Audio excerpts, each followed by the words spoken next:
OMTG.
Why don't we steal away? Oh, my goodness. Oh, my Lord. Oh, welcome to OMTG show number 30 for Wednesday, April 30th. Oh, well, I don't miss that coincidence. And Wednesday, April 30th, 2014. Yes, kids, we are 30 years old. And tonight, we are kicking off yet another wonderful web series, because, you know, we love our web series community. And tonight we are kicking off the web series Acting Dead, created by the wonderful, wonderful Brian Beacock. And along with Brian this evening, we're going to have the, delicious, talented, and so funny, and just delightful Patrika Darbo. And you'll recognize that name. You've seen her in television and film, and daytime television fans who know her from Days of Our Lives. So that'll be a lot of fun with them this evening. And Steal Away is Brian Beacock.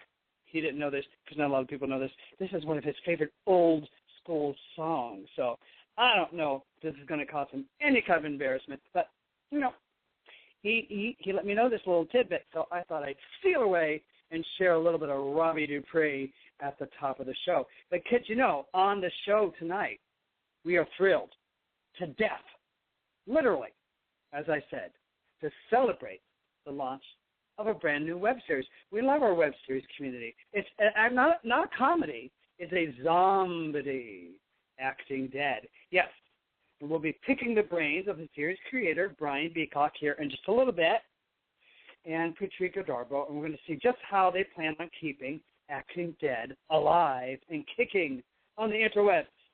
Now, before we take a generous bite out of our featured guests this week, I want to remind our listeners that if you have missed any of our previous shows, just go to Spreaker.com/show/OH_MTG and get your fill of conversation, music, and laughter. And every time you listen to an OMTG show, a gay zombie angel gets a lifetime supply of heavenly brains. Oh. Oh, delicious. Delicious. I love it. I love it. Oh, yes. Listen to that, kid. You hear that?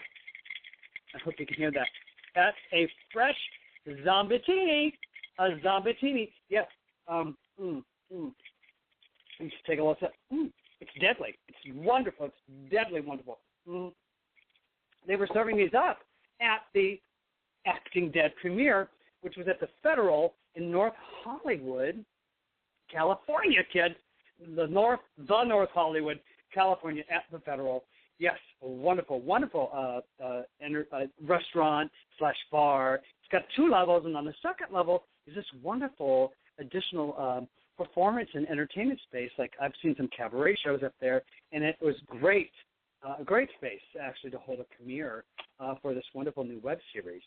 So that was on April 21st. And, yes, OMTG was on the red carpet and grabbing some great interviews with Brian Beacock, the series creator, and Jillian Clare, an award-winning actress from the web series Clutch, who just won a Best Actress award in her performance in the web series Clutch at the 5th Annual Indie Series Awards, which was held just next door to the Federal at the El Portal Theater in the North Hollywood. So we're becoming very, very, very familiar with that part of the city. So we love it. We also got an interview with Patrika Darbo from Days of Our Lives, who's also our guest this evening. Kenny Morse, otherwise known as Mr. Traffic. Eric Martsolf, oh, delicious, from Days of Our Lives. John Carrozza, also delicious, from Pretty the Series, who's a producer from seasons 1 through 3. And Carolyn Hennessy, a dear friend, and you'll recognize Carolyn from her work in Cougar Town and True Blood. And then we end our series of interviews from that wonderful, wonderful premiere night for Acting Dead with Brian and Donna Beacock, Brian and his mom. So we love it when our family is there to support us. So let's start off this evening with some of our interviews before we bring on our wonderful, wonderful guest this evening. So we're going to start off this evening with Brian Beacock and Jillian Clare from the premiere night of Acting Dead. We're here for the Acting Dead premiere, and we have the series creator with us, who will be a guest on the show soon. Yes. Brian Beacock. Beacock. I like to say Ben. Beacock. Classy way. Well, I'm classy. We're in North Hollywood. If that's what I'm known for, it's classy. The Brian Beacock, series creator and star, and fellow cast member and star, Jillian Clare, at the Indie Soap Awards, the 5th Annual Indie Series Awards.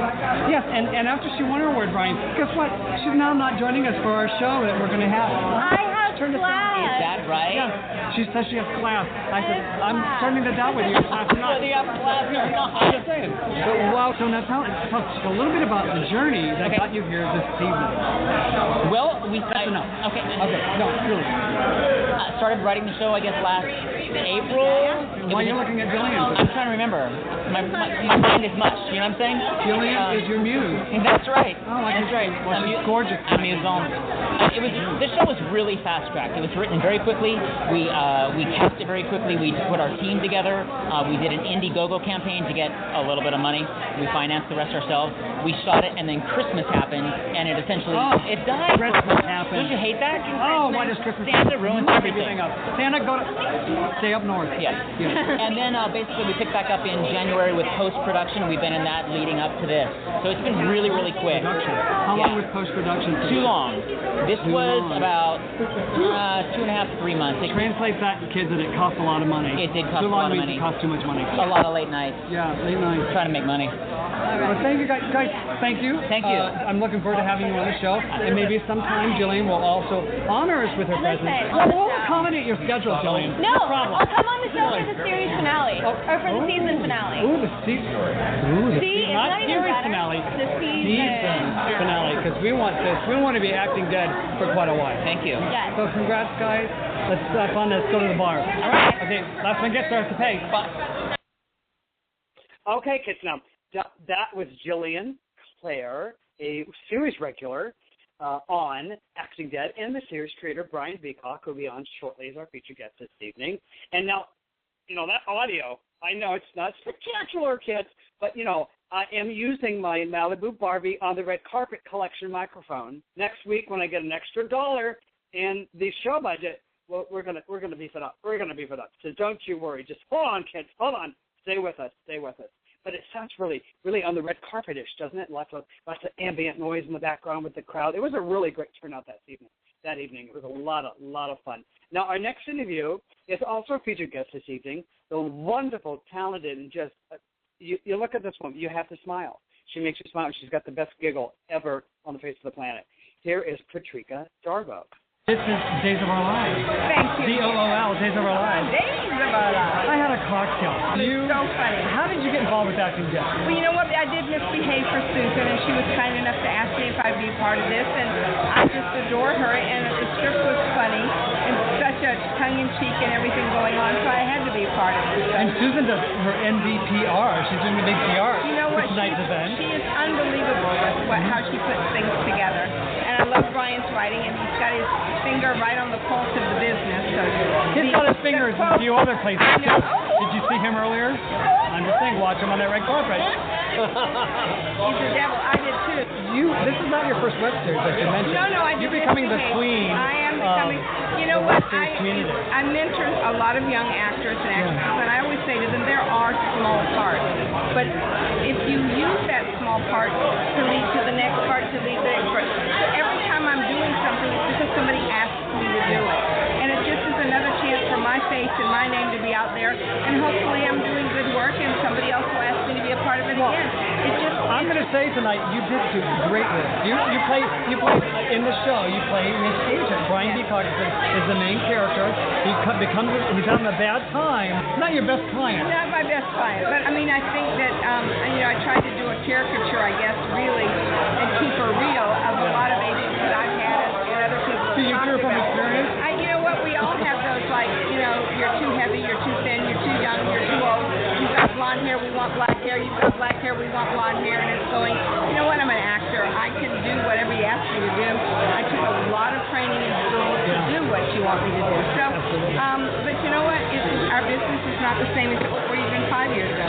So, if any young actors are listening out there, get the best education you can and take that job. I think the only time you should not do work is if it's morally objectionable to you. I love it. Now, what is it about the web series community that draws you to it? Well, you know what it is? It's because look at the actors that are in this. Yeah. It's we all want to work, and at this point, I have to say there are a lot of producers and casting people out there right now, and I have to blame the producers, not the casting people, that are recycling actors instead of taking a chance or not even taking a chance. They've cast in previous things, but the producers, I think, are lazy now, and they're not saying, they just get that actor, he was on this, get that actor, she was on this, instead of saying, let's bring in some of these other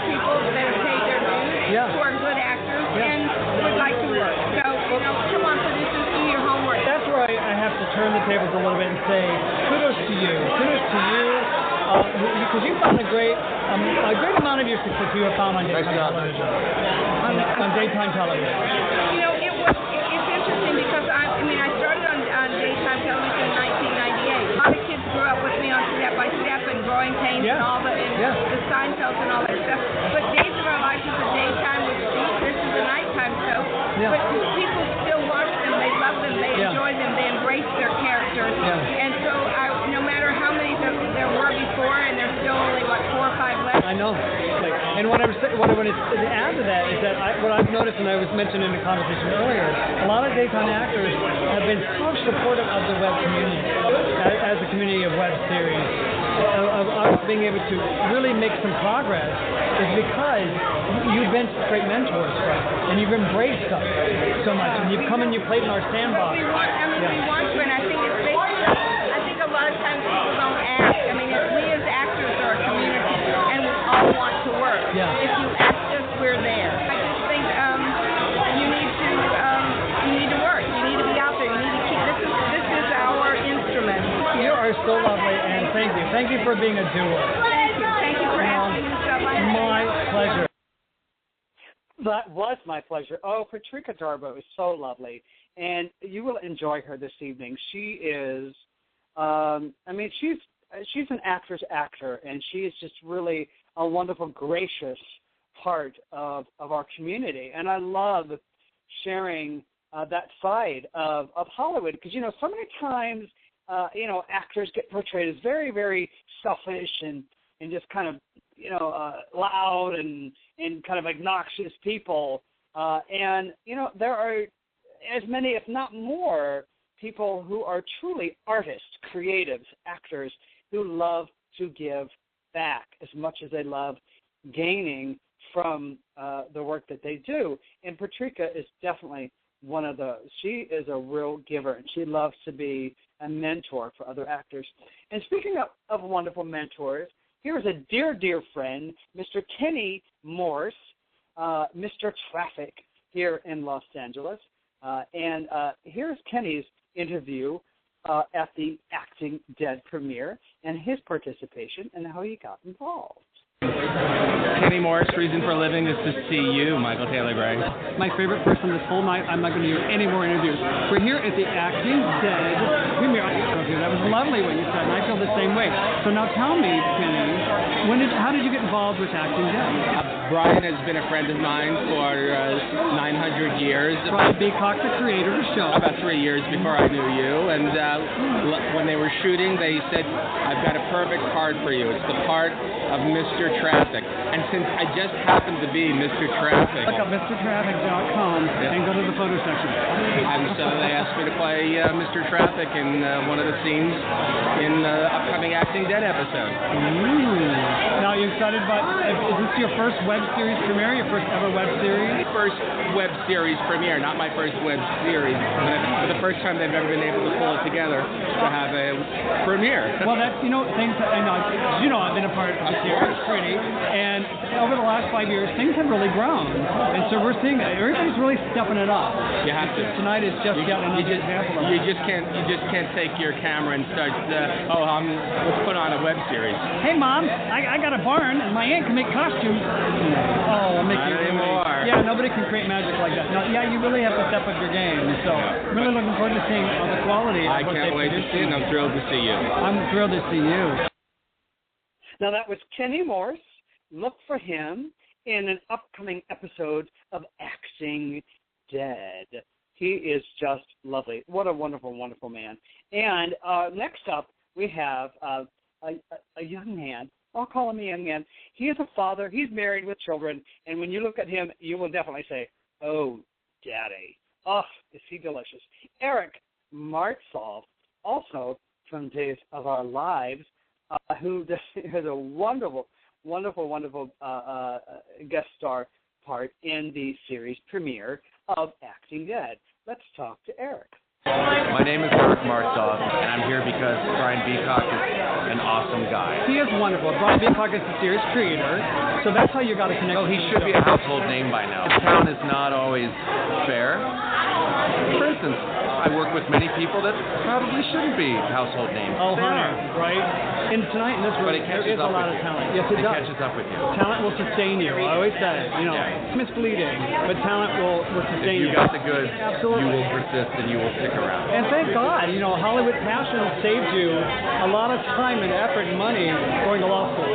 My dad will never let me go for that. But I said the word, during the screen test of Passion, I said the word precedent correctly. Most said precedent or precedent. And the casting director, her name was Jackie Brisky. She said, first of all, let me stop you. Thank you so much for saying precedent. I want to test you. Literally from Where'd you grow up? Harrisburg, Pennsylvania. I'm from Ohio. You're wonderful. Now, are you in the premiere tonight? Yeah, literally, Brian Beacock and I were working at Universal Studios together. I had 8 jobs at Universal. Was that when he Spider-Man, was I was the Grinch? Scorpion King. Yes, Spider-Man. I was the Scorpion King at one time. I was all these characters. And I got that call one day that took me away from the theme park and put me into daytime. These are the people I want to hang out and support because they're working at it. It wasn't a fluke. It's actually good, creative shit, and I want to support it. Now, daytime fans are some of the most loyal fans in the I always universe. assimilate them to country music fans. They'll follow you. Or Cleveland Browns fans, diehard. That's a great If you're a Cleveland fan, you got to be a diehard fan. They are. To the core. So, are you going to be able to tap into that and help? You think they'll follow you and support you on what you do? If you happen to get on a show that gives you a certain amount of followers and fans, sure, you use them in any way you can to help your friends out. That was the wonderful, wonderful Eric Maltzoff from Days of Our Lives. And he and Brian first met each other when they were both working on the lot at the back lot at Universal Studios. And Brian was doing some of the characters there, like Batman and Spider-Man and all those kind of characters. And Brian was playing the Grinch, and that's where they first met. And and then Eric, as he mentioned, got that call for daytime television and got started off in working in daytime TV, and his career has taken off since then. But he doesn't forget where he's come from, and so he is supporting his dear friend Brian in his efforts and his new web series, Acting Dead. So we love that. And not only did we have a lot of great guest stars and series regulars who are in this wonderful new zombedy series, Acting Dead, but we had some fans and producers. And John Carosa is a fan and producer of Brian, and he's one of my producers from the first 3 seasons of prettytheseries.com. So I had a moment to check in with John Carosa at the Acting Dead premiere, and let's see what John had to say about the web series community. OMTJ, Michael Taylor Gray here at the premiere of Acting Dead. I'm one of the executive producers of Pretty, the series. What? Is that your reason for a living? I love that. That's your reason Well, it's LA. It's credit. You look for your That's why you're here. Well, I'm running into you here at the Acting Dead premiere. So we have a connection, a commonality here with the series creator, Brian Beacock. This is true. I was a fan of Brian's for many, many years because of some of his TV and film credits. How did you get involved in the whole world of web series to begin with? That's a good question. Well, that's what we asked Caroline. It's a good question. You know, my husband and I had gotten involved in you producing. popped up, you said husband. What does that mean? That was Freudian. You've been in love with comedy series for a long, long time. You know, TV and movies, but yeah, definitely comedy series. There's, some of the, we're both children of the 70s, and so... You look like you're 15. Well, thank you. Thanks. You've got the face for radio to prove it, too. Mm-hmm, exactly. You know what I'm saying? You kids can't we're tell. Well preserved. We're ageless.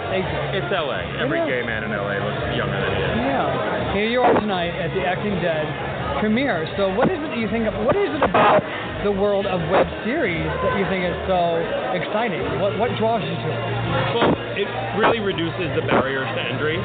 So, if you can raise a little bit of money, get some talented people, you can actually get product made, you can get a good script produced, you can get something on a screen in front of people and get them reacting to it. I was a fan of Brian because back, I want to say in the 90s, he was in... Brian Beacock, B-E-A-C-O-C-K. He was in a TV series called The Rerun Show, where they reenacted episodes of classic 70s sitcoms. There you go, there's your callback. I love it. Only with a 90s sensibility. And he played Keith Partridge, and when I was growing up, Keith Partridge was it for me. He was the man. It's a delight to see you here tonight. Well, same here, darling. You know, it's all about entertaining people, either making them laugh, making them scared, making them react, and there's ways to do it now without having to rely on, you know, the 6 major media conglomerates that control 95% of what we see. Wow. You know, that was John Carosa, who's a very dear friend and fan of the wonderfully delicious, very much alive, Brian Beacock, the creator of Acting Dead. Now, we have just 2 more interviews from the Acting Dead premiere that was at the Federal in the North Hollywood, as I call it, and that was a lot of fun. So next up, so we have 2 more interviews before we bring on our wonderful guest this evening of Brian Beacock and the delectable Patrika Darbo. You will adore her. Because you already do, kids. I know you already do. But let's move ahead let's hear what Carolyn Hennessy, you know Carolyn from Cougar Town and True Blood. What's Carolyn Hennessy doing at the Acting Dead premiere? Let's check in. OMTG show on the red carpet at the premiere for Acting Dead. And we have a goddess. I think you're a fabulous actress. You know, I've seen you on stage, and so I remember when you broke through when you were on Cougar Town, and I was like, oh my God, love. And you got some really nice recognition. Very sweet. Very sweet. And then, of course, another one of my absolute favorite shows, True Blood. True Blood, yeah. And one of the best death scenes ever. Death on True Blood, period. Oh, absolutely. No, people may, have their personal favorites, but it's sort of like the general consensus. Yeah. Just like live. Honey, that was awesome. I've had a few flies in my face, but that's another story. Now, I had another one of your cast members from the show, from True Blood. She was on in October in my Halloween special, Dale Rao. Wow, I love There's nothing wrong with Dale Rao. No. Nothing. What a lovely spirit. So here you are. Is this your first web series? This is not my first web series. What is it? I did a fabulous web series called Single Siblings. Meryl Hathaway. And I played her mom. Then I think I did another one. Oh, what am I saying? Of course. It's called Mother Lover. Mother Lover, yeah, one word. So I'm going to let your audience try and figure out what that word is. Yeah, you can. That's your homework for tonight. That's it. That's your homework for tonight. First one. First one to get it right gets one of these silver cake pops. If there are going to be any left, I'll tell you. That's right. And if I don't move away from this table, there won't be any left. So I hope that sometime we can have you on the show and have you on as our featured guest. When? No, you name it. I will name. When? June. You heard it first, kids. Carolyn Hennessy is going to come on the show in June. You will love her, and you will love her on the Acting Dead premiere as well. So look for Carolyn Hennessy in the Acting Dead premiere. Then we round out our interviews for this evening from the Acting Dead premiere on April 21st. It was wonderful. Brian was so fortunate to have his wonderfully gorgeous, supportive mother there, Donna Beacock. So let's listen in on what Mom had to say about this wonderful evening. The pièce de résistance. Yes. The final interview of the evening. I thought my subscription or prescription to AARP magazine was going to come before I got this interview. You kids know, if you see my picture online, you know I got a few gray hairs already. I think it's Snow White to match the lovely Donna Beacock too. Beautiful. This is your mother. This is my mom, Donna Beacock. The creator of Acting Dead. We're here at the premiere party in North Hollywood. Upstairs at the Federal. Yes. Beautiful space. Yes. Wonderful. Classy evening. Really a lot of fun. You showed the first 2 episodes of your new show. Yes. And your mom is here. She is She is actually in one of the episodes, learning to be a good zombie. John Jay, you were shaking a shimmy there. You were like the star zombie. Pupil. You were awesome. You were featured, Mom. I'm going to ask you a very, very obvious question. Are you proud of your son? Sure. Yes. It's Monday. Why not be proud of them? Yeah. No, that's wonderful. And it's wonderful when our parents support us with what we love to do the most. What would you say is one of the most remarkable things about your son that you would like people to know? That he loves me so much and takes care of me and supports me in almost everything I do.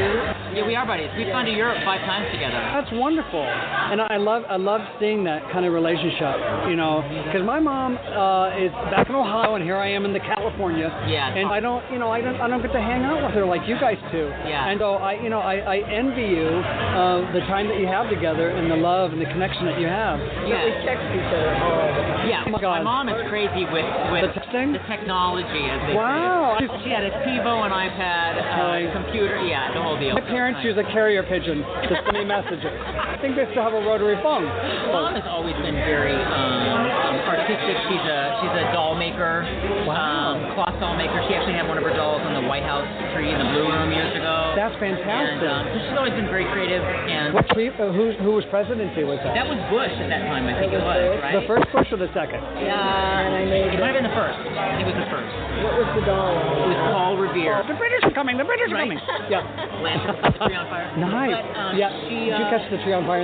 So has this been an exciting evening for you tonight, Donna? I'm so proud of my son. And it was fun, and I met so many people that I know but haven't seen in many sometimes years. Well, do you think this could be the onset of a new career for you as a zombie actress? I kind of doubt it, although it'd be fun to do in those scenes. I was impressed. Donna, who are you wearing? I'm wearing black and red to tie in with the... black and red. I am wearing... Be careful where you say that, honey. Your mother's sitting right here. Oh, the crap. I was just going to say, my mom was a huge fan of John J. York from General Hospital, and he was right. the show. John J. York, who was the zombie coach or teacher on how to be a fabulous zombie. And so my mom, she was down here going to Disneyland with the family, and I said, you need to stay for a week. Zombieland. So she stayed for a week, and she worked. And she worked a 15 or 18-hour day the day we shot. Don't let SAG know. Sorry. They're off senior labor law. Right. Really? Did you give you bread and water at least? we had. Or did he just give you a dry bagel? Just dry bagel, sit in the corner.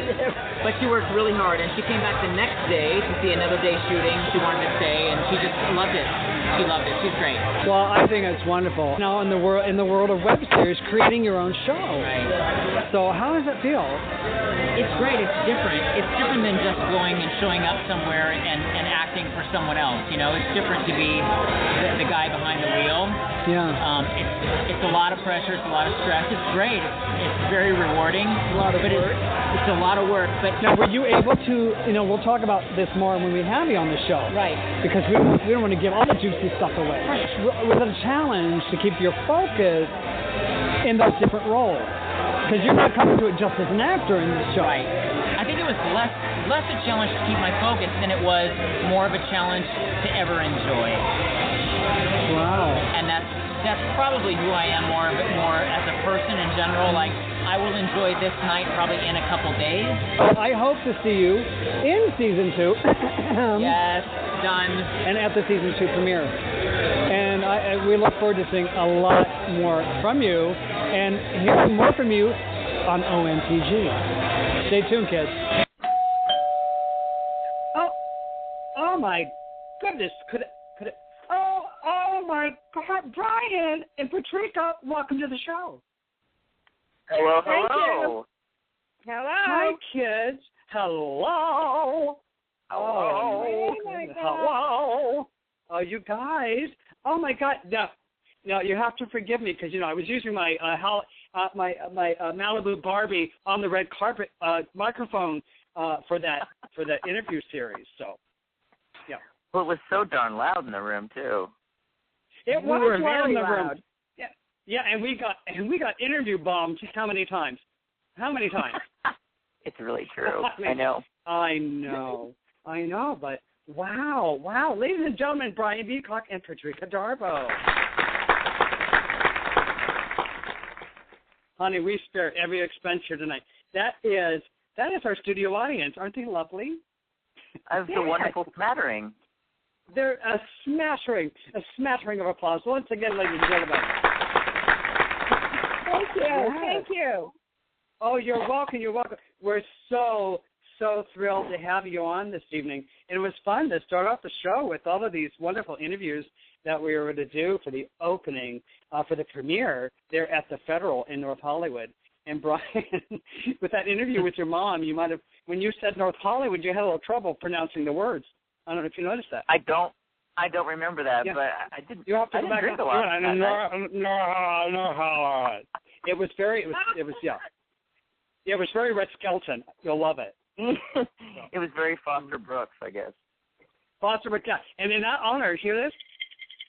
I'm having a cocktail tonight. I am, honey, you know, like your show's called Acting Dead? I'm going to do my own show called Acting Drunk. Yeah. Otherwise known as the Bravo Network. Thank you.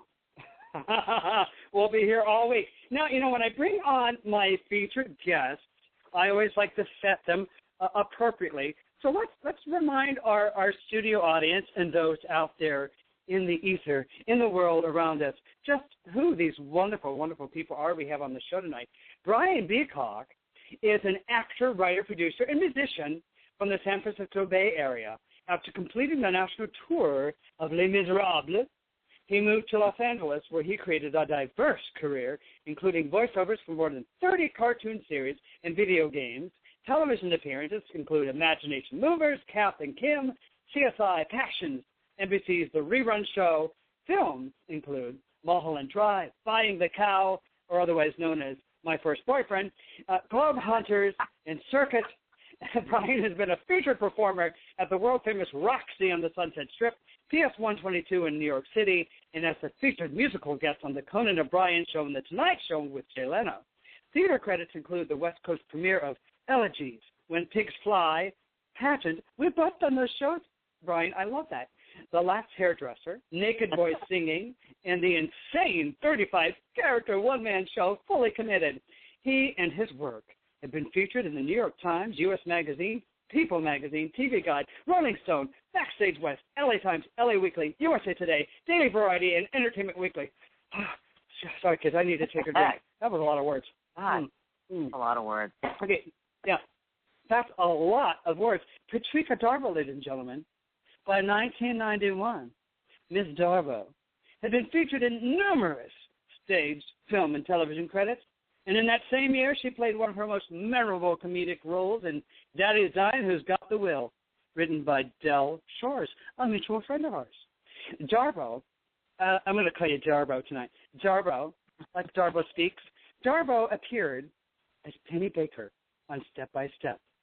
And in 1994, she starred as Roseanne Barr in an NBC television movie, Roseanne and Tom, Behind the Scenes. She's also starred as Miss Spencer in the 1998 made-for-television TV film Ruby Bridges. And from 1998 to 2005, Patrika played Nancy Wesley on the NBC soap opera Days of Our Lives, a role that earned her an Emmy nomination for her outstanding supporting actress role of the year 2000. Now, Patrika was a guest star in two Seinfeld episodes that I'm sure you remember, The Revenge in 1991 and The Sniffing Accountant in 1993. And later in 2010, she also guest starred in Showtime's Dexter, one of my favorite shows, as landlady. And in 2012, Patrika played Grams and Mickey Matson in The Copperhead Conspiracy. And in November of that same year, she reprised her role as Nancy Wesley on Days of Our Lives. You two are very, very, very busy, and I love it. Thank you. You're welcome. Thank you. I feel like I need to do more work after reading all those words. Oh, my God. Oh, please. So, yeah, please. Brian, so tell me, what were the highlights of your Acting Dead premiere evening? Well, I mean, surviving, I suppose. Like getting to that point was just a huge relief just to have people just show up, like just have it be done.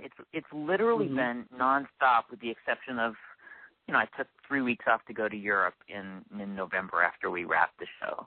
But then it was just hit the ground running for post-production, and, I started last March, I guess, with Susan Bernhardt doing location scouting, so it's been close to a full year of nonstop work. And that's like staying up till 3 a.m, doing social media stuff and investigating and casting background people and nonstop. That's scary, honey. 3 o'clock in the morning doing social media. That will make a woman scream. Yes. So, just getting to the point of having us launch, because we launched the next day on jtstv.tv, and so it was more of a relief than anything else, and I was just glad to be there, glad to be done. Oh, my God, yes. And thank you. I was thrilled to be there. And so say that again. Tell our audience where are the numerous places that we can see, or where is the one place you'd love us to go to see Acting Dead? Well, all signs point to jts.tv. That's our distributor. That's where we live. But you can get to them through our phenomenal website, which is www.actingdead.com. And it was designed by one of our actors in the show, John Yelvington, who plays my manager, Maddox Shane. And it's a phenomenal website. It's got the merchandise you can look at, all the photos, the trailers there. It's got the behind-the-scenes information on all the cast, and it's a really great site. So that'll take you on the episodes page to jts.tv, and you can watch the shows there. jts.tv. And, John Yelvington he plays your manager, and he manages a lot of zombie actors in the Hollywood. Yes. Yeah, he's terrific. He really is terrific. And then, and speaking of terrific, the woman who plays your agent, oh my God, would she have me? Oh my God, she's fabulous. She is so fabulous, and that hair. That hair. Patrika Darbo, tell us, because you're very, this is a very subjective, a very objective opinion. You have no connection to this at all. You have no particular pulse on this particular actress that plays this role. Let's not pull ourselves. It's you. Yes. You know what? And you are fabulous. It was the culmination of my 40 years in the business of every agent that was like, what the hell are you thinking? Now, Patrika, let's get real now, honey. Let's get real. 40 years, you're 28. How did you do that? Were you like... it was, were you a 12-year embryo? I love you so much, Michael. Love you so much, baby. I love you back, honey. Let's move in together. Right? I'll tell my boyfriend tonight. I'll break the to him gently. You know what? My husband of 40 years will probably be going, what? That's okay. The more the merrier. We'll have a compound. There you go. It'll be great. It'll be a continuous party. I love it. So so let's go right into that. So without naming names, I mean there's definitely some like real life agents and managers and other characters in your storied career, and your continuing storied career as an actor in this business who helped you to inspire this character that you created. Because, wow, you're not the most attuned and supportive agent, I have to say. And I'm sure that Brian and every actor that's listening to this will go, oh, my God, she nailed my agent. And everybody else will go, my agent. It unfortunately happens as we go through this business, and it unfortunately happens that there are people like out that, whether it's an agent in the theatrical business or it's your manager and your secretarial business or whatever, there are people like that out there, and I tried to sort of bring them all into one character that I had fun with. So fun. Just to be fair, and you both can chime in on this. Not every agent and manager is God bless them, is as ridiculous as this lovely woman that you're portraying in Acting Dead as Brian's character's You're agent. absolutely right. I agree with you 100%. I have a wonderful agent right now, and I've had a manager for over 20 years, almost 30 years. And, yes, you're absolutely right. But this was kind of the culmination of, this is the person who, when you first start out as an actor, and this was when Johnny Carson was still on the air, and you used to say, I can't wait till I get on Carson because I'm going to name every one of these people that was mean to me. And that's the character that I'm talking about. Yeah. Oh, yes. I had an agent when I first came to LA, and he was. Oh, see? Johnny! Honey, we are prepared on the OMTG. We may have $1.99 budget and have change left over at the end of the night, but we do have some sound cues. So, carry on, Brian. I had an agent when I first came to LA that started out really great, and then I realized was just all kind of like, smoke and mirrors. And so back in the day, you used to have to like send your photo in, and they would send you back a card saying, we're not interested, or try again later, or, like that. Exactly. Oh, honey, so I had been there. I'd been with him for a year, and I wasn't getting a call or, any auditions, so I mailed him my headshot again, just to test, and I got a rejection letter back. And he was signed as my agent. He didn't remember who I was. Oh, my God, it's just so brilliant. It really epitomized what life was like for me back then, and for a lot of people. You got a rejection letter back from your own agent. That's right. That is classic. Yeah. So, I mean, it's like I've had this conversation over the last week with photographers and with interior designers about, it's the same thing like with agents and managers. It's like anybody can call themselves an agent or manager. It doesn't make them an agent or a manager. All right. But so, yeah. So it's lovely to hear, especially for you, Patrika, that you have an agent and a manager that you really adore and who do work with you. And there's some loyalty there, especially with that manager, 20, 30 years. That's pretty incredible. Yeah. She's the best. I do adore her. So. Yeah. But she fights. She's very New York going, oh, my God, you got to be kidding. You're not going up on that. Let's cut to chase right this moment. Either you're in or you're out. What the hell, what the hell, what the hell? So I sort of like challenge her a little bit, too. That's good. Well, she's fortunate that because you're very, very talented young lady. You're very talented. So she's lucky to have you as a client. You're welcome. For sure. So, yeah. And Brian, I adore you. Just so. Thank you. That's not just the vodka talking. This is Patrika talking. I adore you too, Brian. And I just had to say right this moment to all the listening audience, as much as you heard Brian say how he was doing media at 3 o'clock in the morning, we're going to be starting our second session. So take a look at Brian now because he's going to be back at his 3 o'clock stuff once we start the next season. Hey, Patrika, do you sing, Patrika? Do I sing? Uh-huh. Yes, of course I do. Fabulous, because there will either be a musical episode or actually a musical movie that is in the works. Wow. Baby. Yeah. Right. And Brian, I sing and I whistle when I walk too fast. Think about it. That's your tight. That's your corduroy pants are too tight, Michael.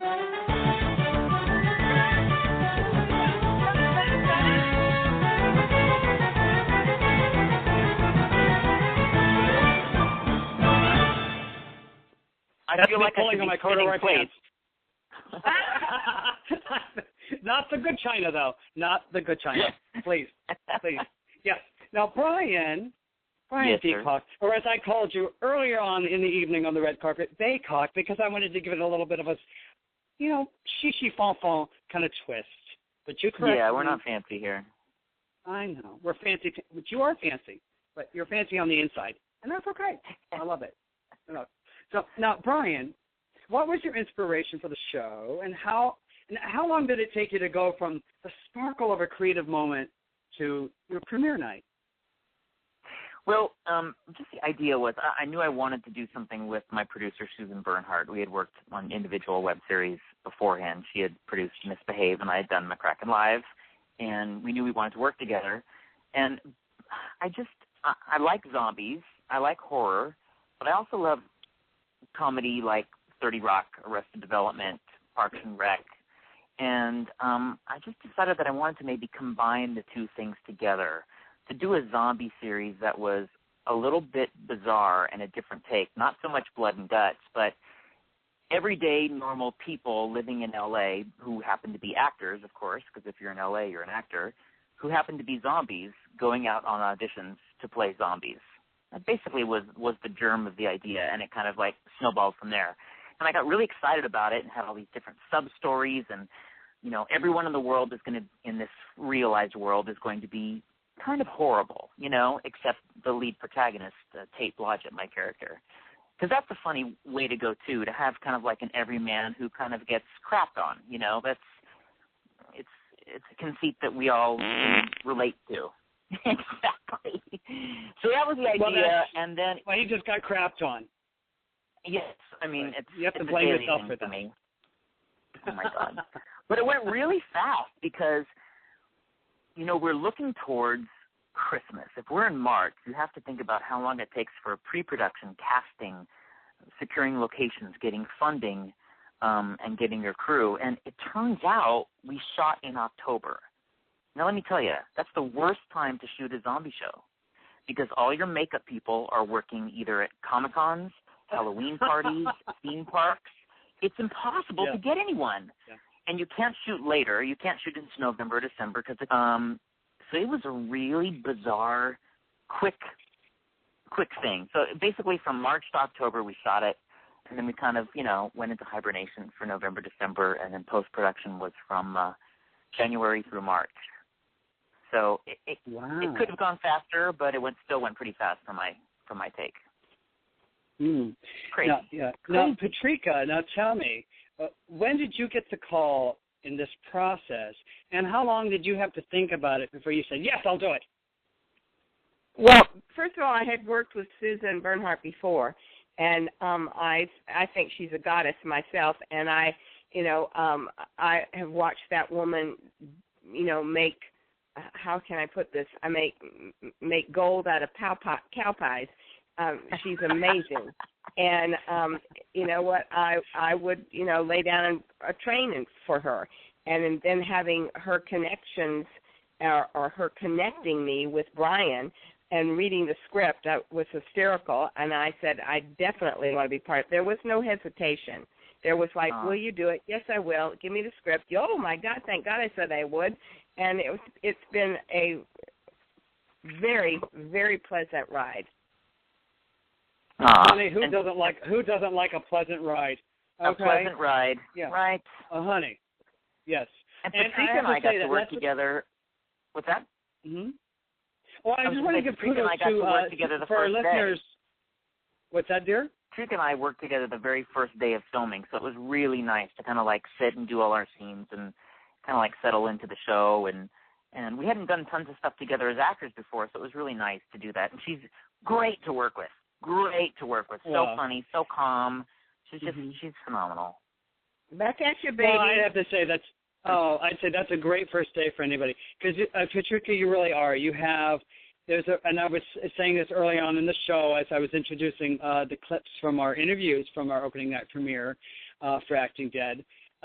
Is that you have there's such a genuine quality about you, about giving back. You know, there's so many stories about actors and other types in Hollywood that are negatively portrayed on a daily basis. And so when I have the opportunity, when I have this platform with this show to be able to share other creatives in this industry who actually give back, who love to mentor, who are just genuinely love what they do and are in it because of that love, I want to bring them right to the forefront. So having you on this evening, it's lovely. I mean, I know that we'll have Jillian Claire, because originally it was supposed to be Brian and Jillian on, and Jillian has some other obligations to do, and I was delighted when Susan asked you to come on with Brian for the show tonight, because just who you are is I want people to know more about that side of you, not just the work that they see you do as an actor, but that side of you that's so lovely, so giving. And, that way they can really fully know just why they love you as much as they do. Thank you. That's very sweet. You know what? But you only go around one time, and it's for the younger people that I mentor and anyone listening. You know what? There are small parts, but if you take that part, you can make it your own, and it leads to the next job. And don't be sitting around with a bunch of losers whining about how things are bad. Get your ass out and start doing stuff. And I'm working with people who make it happen all the time. And this is a very successful venue that will keep moving and keep going, and y'all are going to love it. I mean, I saw let's just put it, I was there for the first day of shooting, so I saw what you got to see at the premiere party. I was blown away. away. So, it's lovely. Brian, God bless you. That's wonderful, and Susan, it was wonderful, and I'm so grateful to be part of it. And Susan Bernhardt, just for our audience, Susan Bernhardt is a senior publicist, but she's not a senior. She's lovely. She's very youthful. She's a senior publicist and producer and her company is Enve, P-R-E-N-V-E-P-R, Susan Bernhardt. She's lovely. So get to know that name, kid. And she's a real doer. And that's, again, on OMTG, we love bringing on the people who don't just try, they do. And both of you are doers, and I think that helps other people who are in that sort of idea stage to take that next step. And that's part of why we have you on the show tonight, is because you took it, Brian. You took an idea from that idea moment, and you made it into now it's something that we can actually see and enjoy. And you're already thinking about doing a season 2. So tell us a little bit about that process and where you are with that. Well, most of my ideas come from when I go running.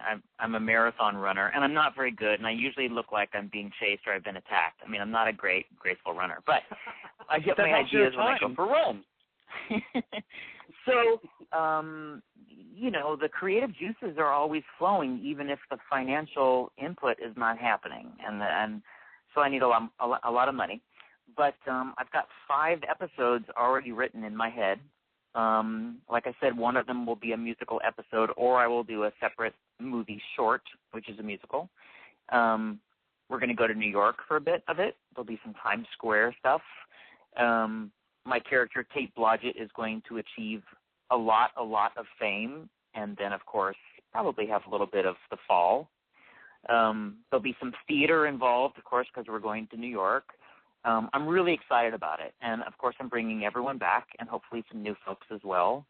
But my mind, new folks. My mind doesn't stop working. It's just like Susan, just like anyone who's creative. Unless you're just getting calls from networks every day to come in and audition for TV shows.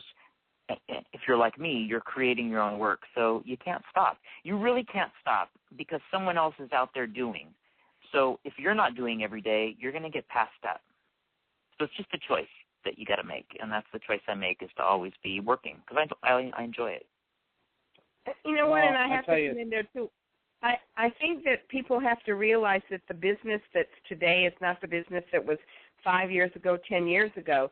I mean, now things are so fast. There's so much television. There's a need for product, but I unfortunately find that a lot of the networks and the bigger producers at this point aren't willing to do their own homework. It's like, okay, that guy was successful on this show, so let's bring him over to our show. I mean, I'm finding now that the roles that I used to audition for are they're generally cast before I even go in and audition for it because they've made an offer to somebody, which is fine. Everybody should be working, and believe me, I'm not sitting home waiting. I'm out there with Brian, working and trying to create new stuff. But for any of these young new actors coming up, you really have to start working and creating your own things because the producers aren't doing their homework. And it's terrible. A lot of my friends who are in casting, they're not even getting to use their own creative juices by trying to find new actors and new people to do stuff because the producers are like, you know, if Bill Smith worked great on this show, let's get Bill Smith for this show, or let's get, you know, Amy Jones for this show because she was great on that show. Well, there's so much talent out there that they really are snubbing the audience that's watching because, you know, if you're watching a mystery and you just saw this leading character be the killer on the other show on the other network, you're already going to know who killed the person on this show. So why should you watch? Change the station.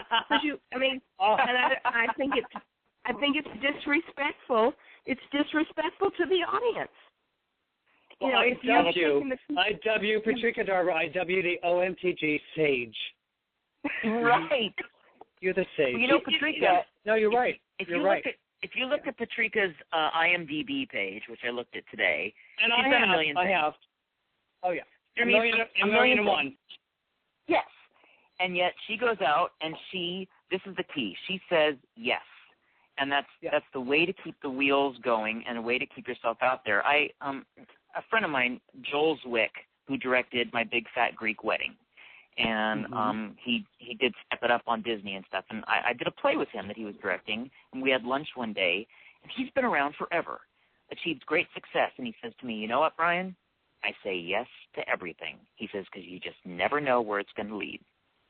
And I thought, here's someone who's, in my eyes, you know, leagues more successful than I am, and he's still just keeping his world open.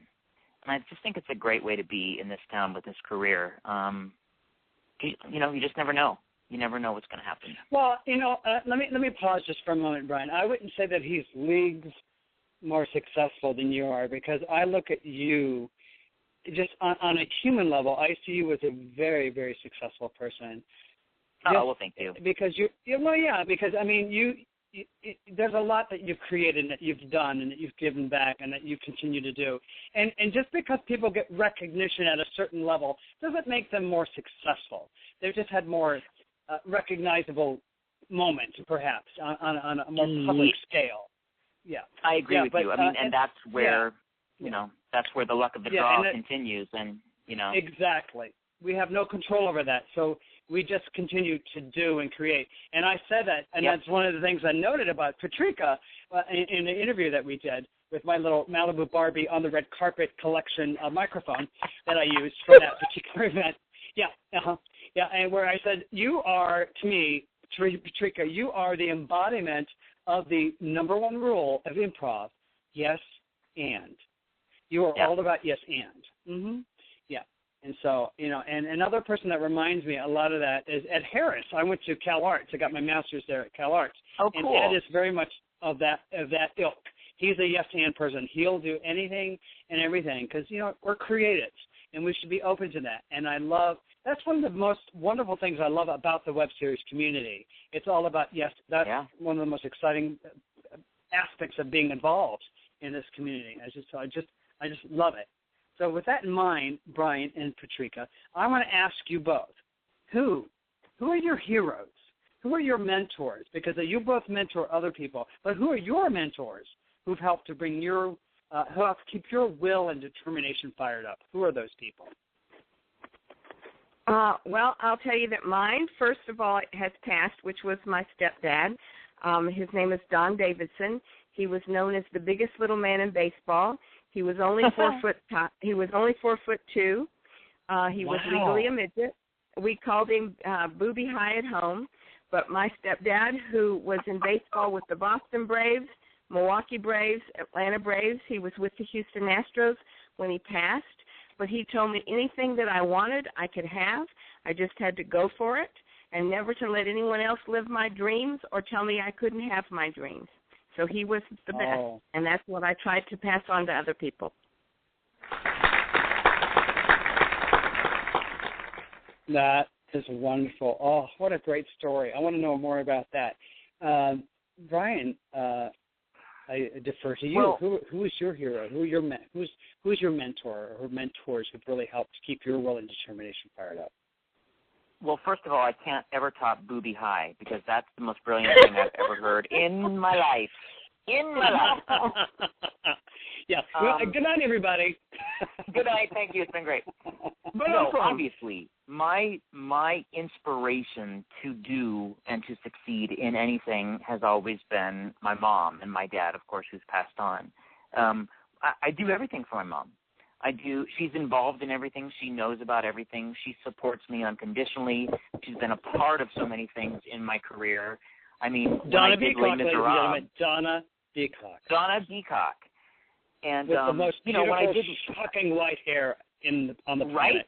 Gorgeous. She's gorgeous. Gorgeous. She's 85, and I called her today, and she's like, well, I did my 300 crunches, and I'm, going out to wash the car, and she's amazing. And she's not talking about, cereal that she chewed on for, 300. She's talking about sit-ups, ladies and gentlemen. Sit-ups. Yes. She took a tap class. She does, country western dancing and all that. She's amazing, and I'm blessed to still have her. And my dad was a trumpet player in the service in the Air Force, and he was a musician in San Francisco, and so he was very supportive of show business for me. So in that respect, I've had a really, really great life and a great send-off into this crazy showbiz world. And then anyone else, just I get inspired by a lot of things. I'm inspired right now by phenomenal television and phenomenal movies or music that just you can feel it, I'm really emotional. Maybe it's the 2 Mike's Hard Lemonades that I've had since the show started. Now, besides Steal Away by Robbie Dupree, which I played at the top of the show, which is your old school favorite, which nobody knows about, but now they do. It'll Make Me Cry. Now they do. That song makes now me cry. Now they do. But besides anyway, Steal Away, what song really speaks to you? What is that song that really speaks to your sense of will and determination? Oh gosh. I am what I am, and what I am is an illusion. Oh, I played that last love week. that. How did you know? That's wonderful. I don't know that I have a determination song. Mm-hmm. Yeah, I don't have a determination song, but I can tell you that when I hear something that is amazing, I bookmark it on my phone. I like Adam Levine a lot, Maroon 5. I think that's pretty hot. That's a different kind of. That's a different kind of inspiration. It's a different motivation, and it's a different inspiration. My mom and dad's song was So Rare, if you know that song, Ella Fitzgerald and big band and stuff. It's a great song. So that's one of my favorite songs ever. There's another great Ella Fitzgerald song that maybe not a lot of people know, but it's called When I Get Low, I Get High. I don't know that. I don't either. Yeah. Oh, I think she a female, a great title, a female voices in the history of the universe. I think Ella Fitzgerald, for me, number one. I agree. Yeah, amazing. Now, Patrika. Yes. And Brian. Now, yes. I want to know. We're talking about being fired up and determined, but how do you decompress? How do you step away? How do you refresh your mind, body, and spirit when you reach the point of exhaustion as a creative one-production company? Because, as a creative, as an actor, and a lot of times we feel like a one-person production company. How do you decompress? How do you step away? How do you refresh? Share, please. Okay, you can go. A good book, my husband, a dog, and a glass of wine. Nice. In that order? My husband first, the dog second, and then the glass of wine. Oh, and honey. the book. Oh, I love the way you think. Because by the time you get to that book, you get into a paragraph or two, and it's like... There you go. There's wine everywhere. Yes. Well, I never spill a drink, honey. I never spill a drink. No. Brian? I like to go for I do like to go for runs. I did a run today and a hike. And that's actually where I've written everything that I've written, or at least gotten the germs of the ideas for things. So I love that. Fryman Canyon or Runyon Canyon.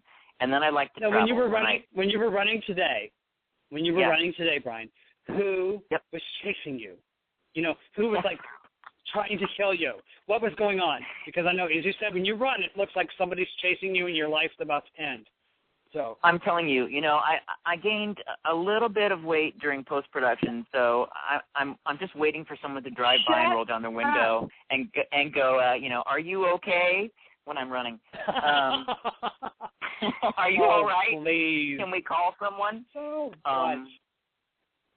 So yeah, I like to do that, and then I love to travel. I think if I had my druthers and enough money to pay for my druthers, all I would do was create work and travel. I think travel is the most important thing that you can do in life. It just opens up your world. Well, I think you're creating that. I think you're definitely, by doing what you love, you're going to create those opportunities for yourself. And so you're well on your way. You're well on your way. I'm not going to. Yeah. Mm-hmm. Now, what are your Oh, my short-term... gosh, I see a zombie cruise. I see a zombie cruise in our future. Oh my God, Patrika, it's a great idea. I think that'd be great. Zombie cruise in our future. Nervous. I'm a little nervous with all these boats that are capsizing around the world about a zombie cruise. Oh, honey, just strap on your life jacket and go for it.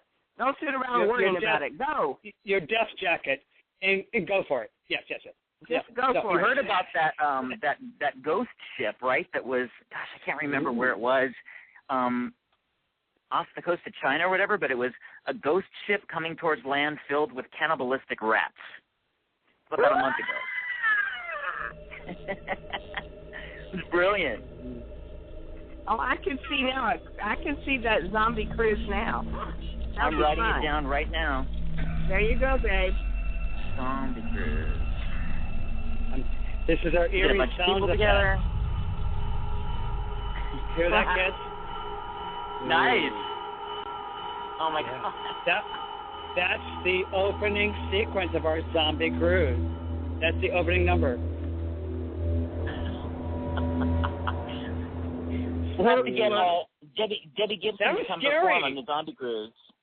Well, hello. Yeah, no, that would be fun. What a great idea, though. I love that.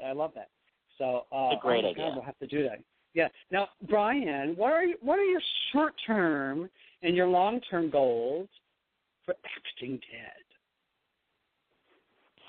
Well, short term, I just want people to see it. I want it to, gain its own success on the web. We're already submitted to about 7 or 8 festivals around the world. I'm talking to a lot of Comic-Cons and horror cons to actually go and screen the series there and do panels and stuff like that. Because I've done very smart cartoon voices for like 15, 17, whatever years. So if I can maybe worm my way in as a voice actor who also happens to have a zombie show, then maybe I can get the cast and stuff to panel at those events. So we're doing that, and I'm also planning on taking it out to cable networks and regular networks and stuff to kind of like long-term goal to kind of move it up in the world, bigger sites for it, I'm hoping. Yeah. I definitely think I think it can be there. Well, what's really interesting is that, because of I think the prominence, how the web series world has really risen to the public conscious level, and thanks to shows like House of Cards on Netflix, Orange is the New Black, and all that, and because of smart television, because of technology has really brought us along with the ride. And so I used to think when I first started doing Pretty the Series that we had to go to Comedy Central or HBO or Showtime. We had to go to a cable or a network television, at that level to kind of go to the next level, so to speak. But because of technology, I think we're fine just where we are, because with smart televisions, the internet has just become like another channel. So, I think you keep doing what you're doing, and I think let them come to you. I think let them come to you. And like if a Netflix or a Hulu or an Amazon wants to bring you on board, there you go. It doesn't always have to be like a CW or an ABC or CBS or Fox or NBC. So, correct. I mean, ultimately, I don't want to be a Pollock a great painter who's crazy and stays in his house and doesn't make any money because he's crazy and working for his art. I love my art. Right. I love the art of creating. But you have to monetize if you want to continue. You have to be a businessman in show business. There's nothing wrong with making money for making art. Nothing wrong. You know with what I'm saying? Yeah. So And I do. And the key to what Brian just said is, and what I tell all the young people that I mentor, is that it's called show business. You can want to entertain and you can want to be on the movies and you can want to be on television, but there's a business side of it, and you must have both of them together to have a career. Absolutely. Because you know what? Absolutely. I don't always want to have a car payment. I don't want to always have a house payment. I want to have it paid off. Right. You know what I'm saying? And you want that second house, and you want to be able to travel, and you want to be, Because I want that beach house where I can invite Brian and Patrika over for the weekend, right, or as long as they want to stay. There you go. Right, for wine. Yeah, the dog, the husband, the book, and the wine. Come on and over, the wine, kid. exactly. I'll bring my own Life Bar Limited. I know. But making money doesn't have to be a dirty word, and I've never thought it is. I Not think at it's all. just a part of it, and but there's ways to make your show appealing, and I think that is get it out there, get a modicum of success, awards, festivals, and all that stuff, and as you say, then people start looking at you differently because you've created that. You painted yourself as successful because you've worked hard to get that way. And so with that in mind, do you feel that? Do you feel that sense of accomplishment already? I do. Well, I do, only Good. because I think the show really looks good, but there's a whole nother side of the business. McCracken Live, my first show, we're pitching it, and we actually went through last year's pitch season. Unfortunately, it was not a buying season for networks for comedy. They were doing a lot of pocket deals and stuff like that. And Sean Saves the World, Sean Hayes' show was, a gay man with a daughter, so it kind of took our slot, whatever. But the way we got into meetings was because we had been in so many festivals, because we had so many awards. So I don't know if it was their ignorance of the web or their intelligence about the web, but they saw our show as being a hit already. And that's how we got our meeting. Well, share with us a little bit. Share with our audience a little bit about McCracken Live. Share us a little bit about the character and about that show. Well, McCracken Live is a story about a handyman, a chef, who is mostly gay. He has a wife, but he's getting divorced, and he has a son. And he, through a series of circumstances, gets a job on television as a do-it-yourself host on a TV show. But the gimmick is he has to be dressed as a woman, kind of Martha Stewart-esque. And everything goes wrong and things blow up. Purposefully, the network makes all these things happen. So it's kind of Home Improvement meets Tootsie in the style of 30 Rock. It's a crazy show. It's really, really funny. So I get to play Tyler Hansen and Carol Ann McCracken. And we have about 15 episodes and a pilot, 2 scripts, a great cast, and it's really my baby, and I love the show, and I'm hoping it goes somewhere. I've got connections to take the character out onto RSV Cruises, which is a big cruise line, a gay cruise line, and I meant to play the baby sound cue, not the gunshot. I accidentally hit the gunshot. I wasn't trying to shoot the baby, but you said that show was your baby, and I thought, the baby sound cue would make sense at this moment, and I played the gunshot instead, so I apologize. So it's a gunshot and a baby. I think that's really inappropriate and yet hysterical. And I think Michael needs to step away and get his finger off that button. That's when the box is hitting the sound cue. McCracken. McCracken Live. Oh. Don't shoot the baby, kids. Don't shoot the baby.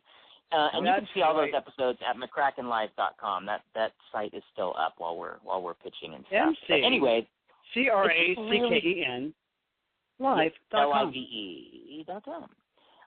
You know what, Brian? Just as an interjection here, I have no idea, and I apologize because I don't know McCracken Live.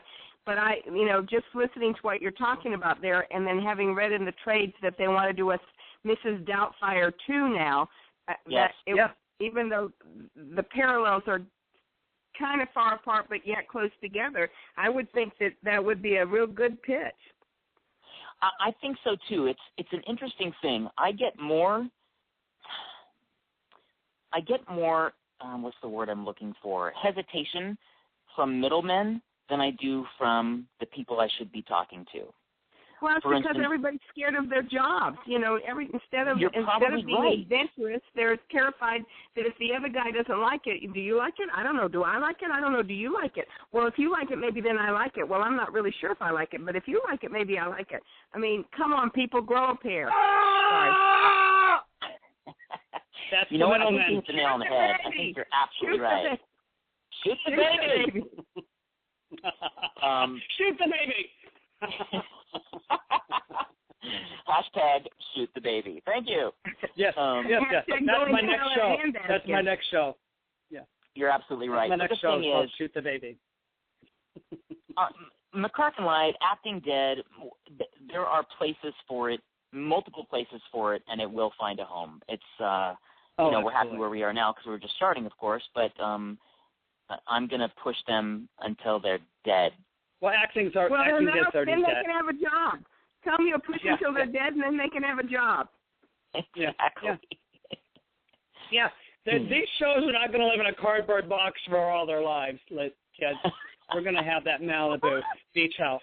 You watch. Yeah. Now, Brian, yes. and Patrika, I want you to chime in on this too, because Patrika, do you write as well?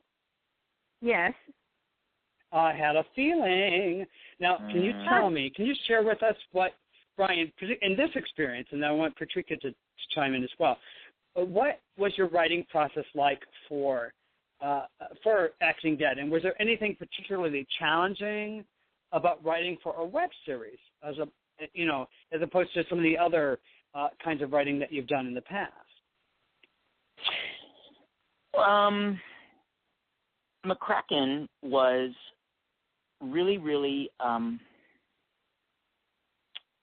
sectionalized. Each episode was its own thing. It wasn't so much serialized or like a long narrative. So McCracken was really easy to write. You just write a little story or a gag in 3 minutes, 5 minutes, whatever. Acting Dead had to have self-contained episodes because you want people to tune in and have a good time for 6 minutes or 8 minutes and not be going, what the hell? But you also, to write a TV show, at least the kind of TV shows that I like, you want a through line. You want a long-term narrative as well. So that was a challenge. The biggest real challenge I had was figuring out what actors were available, because I would write for them as well, thinking like, let's get Patrika Darbo, let's get John J. York or Carolyn Hennessy. So it was kind of everything. Writing had to do with how many episodes, how much time we had to shoot. Once the script was written, we had people that pulled out, or scheduling. Leslie Jordan was going to be involved, and then he got American Horror Story. So I had to rewrite some stuff there. So it's a lot of stuff, One of the first times in Leslie's life that he's ever pulled out.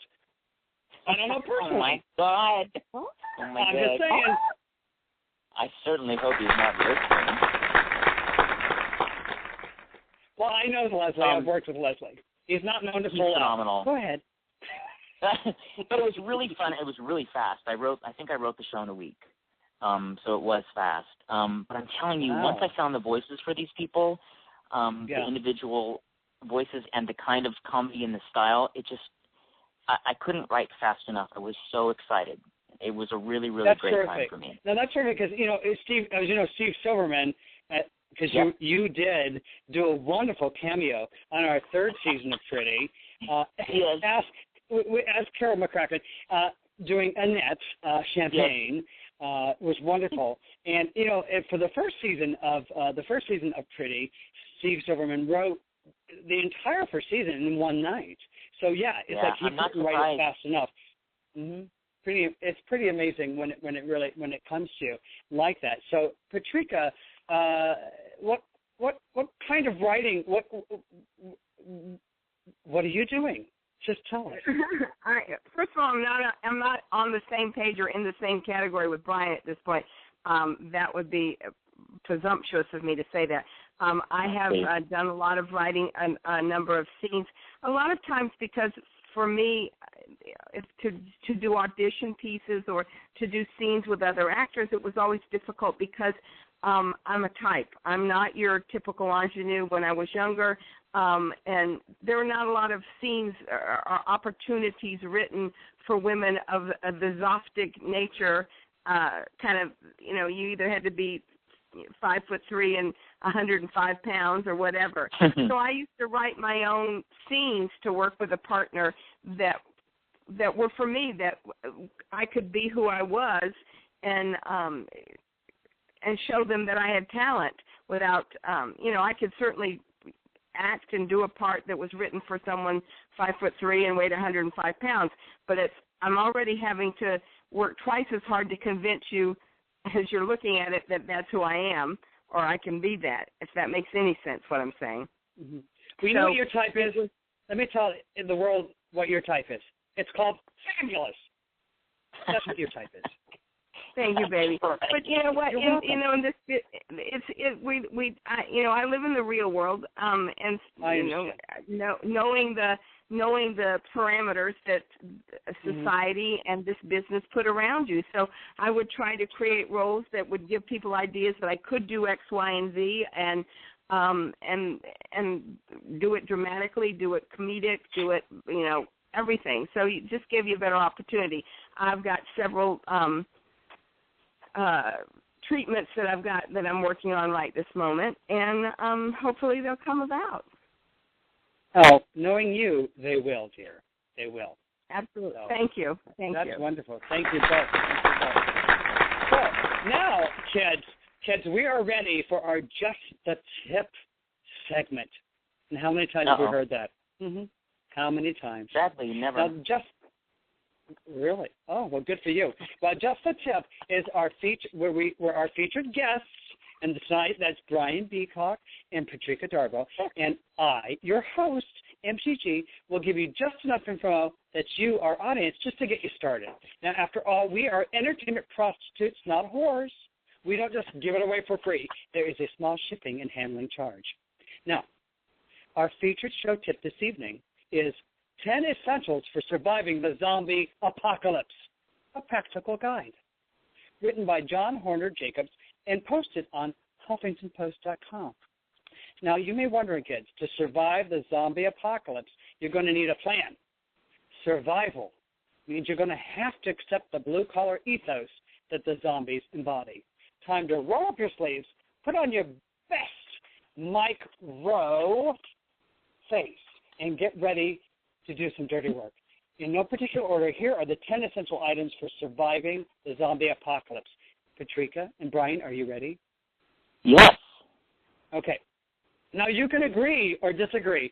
Feel free. If you disagree, even better, because we like conflict in our Just the Tips segment. Number one, running shoes. Running shoes. There's a reason they're called the Walking Dead. They don't jog. They definitely don't sprint. And if you're in reasonably good shape, heart and lungs and brains in working order, in addition to being absolutely scrumptious like our guest this evening, once the dead rise, you'll be getting a hellacious cardio workout. Good shoes are essential. Let's discuss. What do you think, Brian? Mm-hmm. Oh, I love it. That's for sure. And I love the idea of having to run somewhere. Forced exercise is brilliant. Yeah, and since you're a runner, this is right in your category. This is like a no. You don't even think about this one. I'm not afraid of running from zombies at all. Ironically enough, this is a no-brainer, which is not so helpful for the zombies because they love brains. Do you both have good running shoes, Patrika? Brian, do you have good running shoes? Honey, listen, I'm from the South. We just saunter. So I think you'll be fine. I'm only running with big with claws and teeth is chasing my ass. So no. I think you have a good. If you have a good healthy saunter, you'll be fine. You'll be fine. Now, number 2 on our list for the 10 let me go back. I got to do my homework here. I got to look. We do lots of research here on the OMTG. So, 10 essentials for surviving the zombie apocalypse. Here we go. Number 2, granola bars. There's shamblers toddling about everywhere, including the aisles of your local Whole Foods. Keep some granola bars handy, kids. They'll give you the burst of energy you need to scale the side of the building from the 5th floor to the roof, making the flying leap over to the fire escape. Also, just because the world has ended doesn't mean you need to forget about having enough fiber in your diet. That's very thoughtful. Yes, I agree with that. Are you granola bar fans, both of you? I'm more protein shakes than granola bar. But you know, you don't have time to make a protein shake. I've seen your shake. You've got a lot of protein in your shake. It's pretty good. Oh my God. I'm sitting here with my mouth open, not sure. That sounds like a first date. Oh my God. Right? I know, I'm terrible. My boyfriend just came home, God love him, and he refreshed my cocktail. How sweet is that? So it's only going to go downhill from here, kids. Downhill. That's all I'm saying. Now, number 3 are our 10 essentials for surviving the zombie apocalypse. Is you got to have a head knocker. Now, I bet you thought I was going to say shotgun, didn't you? Nope. Firing a gun in any populated area after Zombiegeddon is tantamount to ringing a big-ass dinner bell.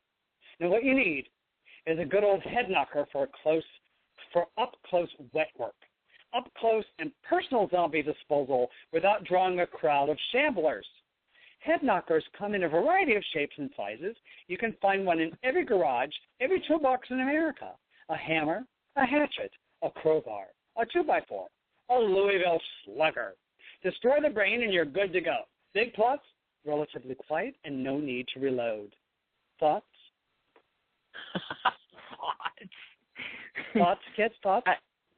Michael, are you on drugs? Yeah, right. Not yet. I have to see. I'm really partial to the gun thing because you can be far away from them. But if I had to do anything, I'd get one of those spears like the woman has on Walking Dead because it needs to be quick and slicey. I don't like much of the bashing. I like more of the slicey. Patrika, any thoughts about this? Mm-hmm. I'm still wondering what you're on. I'm on the radio. On the radio. What's in that cocktail shaker? Right? It's just vodka and cranberry and some really nice, lovely, very, very icy ice cubes. I think I have to agree with Brian. I'd rather shoot them. I think I'd rather have a gun so that they don't get too close. But if anything else, then I'd have to have that samurai sword, sort of like Michonne does on Walking Dead. Yep. I like that. Brian, keep that in mind for the musical episode of Acting Dead, where your agent has a samurai sword. Absolutely. Margot will have it hung above her desk. Honey, I've had so many things hung above my desk, I cannot even begin to talk about it. Okay, number 4, wet wipes. They secrete fluids from the mouth, the nose. Goo pours from their eyes and ears and other orifices, and that's just the living Homo sapiens.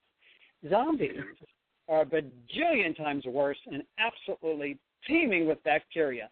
You'll need some wet naps for cleaning up after a good session of ooey-gooey head knocking. So grossed out, I can't even tell you. I won't even wipe a child's nose if it's running. So just the thought of having any ooey-gooey stuff, I won't do it.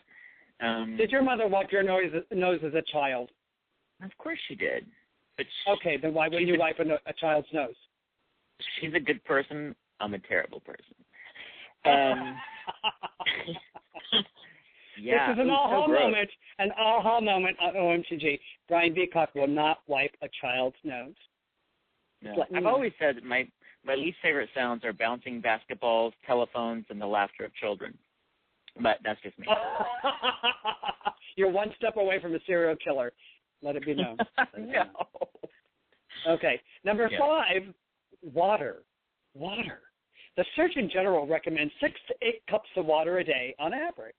But since you're going to be running, jumping, climbing, and screaming all day long, you'll probably need more. Get used to drinking from toilets, kids. Get used to drinking from toilets. Mm-hmm.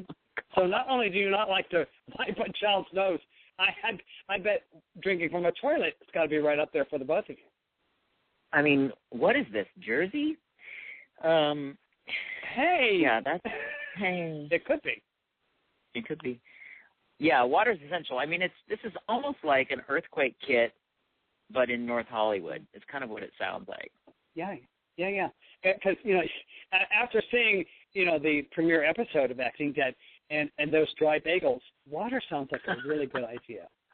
A really good idea. But you know what?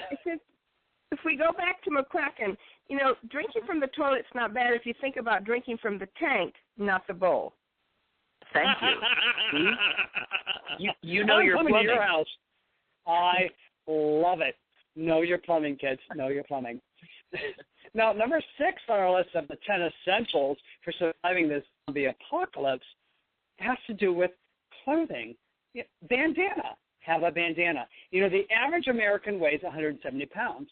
So New York is going to have, let's see, 9 million times 170. New York's going to have 1,530 million pounds of rotting human flesh sashaying about. That's $1.5 billion to you and me. You're going to want to sprinkle some Old Spice on your bandana and wrap it around your face to help with the stench. What are your thoughts on that, kids? What are your thoughts? Does it matter what color it is? Well, in certain circles, you could be sending a signal, as you know. I'm saying. I just happen to have a hanky right here. Be, Brian? Yeah, you have a hanky. What color is your hanky, Brian, and which pocket are you wearing it in? I think it's polka dot, so I don't know really what that means. I think it means I'm single. Now, that sounds pretty kinky. What about yours, Patrika? I'm sort of thinking about earrings made out of the things that dangle from your visor in your car to make it smell good, versus my bandana. Because I don't like evergreen tree hanging scenty thing. An evergreen tree or a little, something scented with vanilla, something like that. That way I don't, it's always wafting back and forth in front of my nose, and I don't smell anything. That is such a marvelous apocalypse. And it's decorative, and we don't mask so much of that gorgeous face of yours. We don't want to hide that beautiful darling. smile. It's my fortune, Right. That's right. That's your moneymaker, kid. That's your moneymaker. Now, number 7 on our list is thick clothing. Now, remember that leather jacket you got back in 1997 after browsing through a J. Crew catalog? I want you to dig that sucker out of the back of the closet and try to bite a hole in it. I'll wait. See? It's hard to bite through, isn't it? And when the zombies rise, you'll want some good work gloves and a leather jacket, dungarees, steel-toed boots for stomping on Zed skulls. Now, if you switch from running to last stand mode, a little leather can give you the protection you need when dealing with a onesie or a twosie.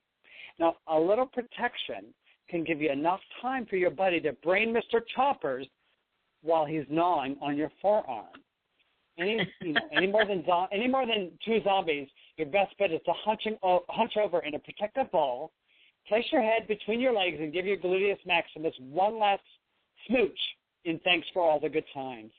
Now, if you have Kevlar motorcycle gear in addition to looking cool, you're good to go. Do you guys have Kevlar motorcycle gear at home, or just your regular leather jacket and leather pants? I've got jeans from Miller's Outpost.